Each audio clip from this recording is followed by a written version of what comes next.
If you're in the camp where the Fed's raising interest rates, you want to be long dollar, short yen, and almost short every other currency because it is that divergent central bank policy. We're playing it much more through the euro than through the yen because we think the QE in euro is very clearly headlined, and I think markets would be relying on further measures that aren't yet announced from Japan. But we don't see a yen of $358 to the dollar, do we? That was the day I was born, actually, January 13th, Wow. 1971. So interesting time. Nice. I should have shoved that in, Patrick. We Yeah. didn't know that.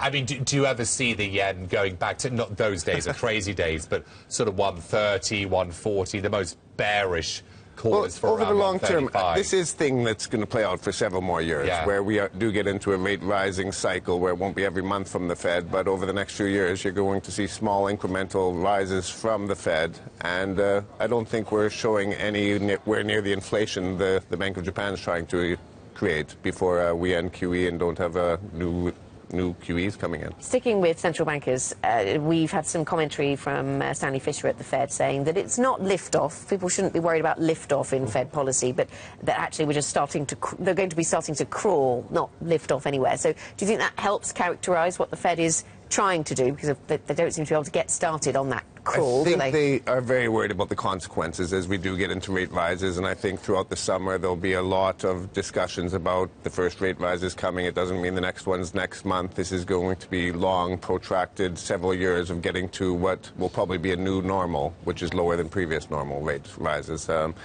But markets, I think, are still very vulnerable. Once the first rate hike happens, or once they've announced it definitely will happen, I think you've got U.S. multiples at extremely high valuations. And I think the U.S. market, equities in particular, are vulnerable to them. You're more worried about the Fed than Greece? Yes, Patrick? Yeah, I think Greece is pretty much contained. I think the banks don't have much exposure anymore. It's the private sector doesn't have exposure. It's the ECB and the IMF who have the real exposure. Contagion risk is nothing like it was years ago. Several years ago, you had Italy and Spain at 6.5–7% yields. If Greece would have defaulted then, that would have probably been the demise of the Eurozone. If Greece defaults now, I think it's pretty much contained.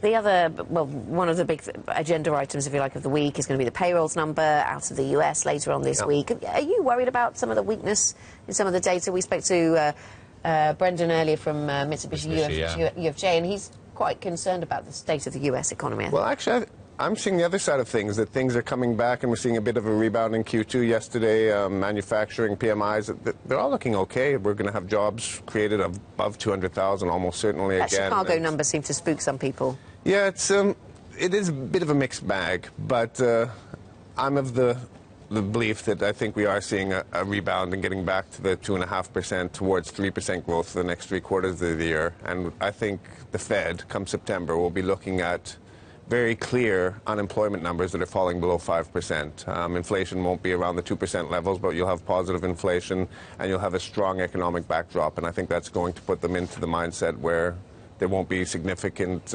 justification to keep interest rates at zero. Short the S&P 500, long European equities. You're back in love with BMW. Well, yeah, it's something actually I didn't enjoy selling. We sold it in March at around 114. It went up to 120. I don't think you're supposed to be emotionally attached to them. Yeah, it's a cheap stock. It's a great global brand. It's a play on global growth. You're paying 12 times earnings. You're getting a dividend yield of close to 3%.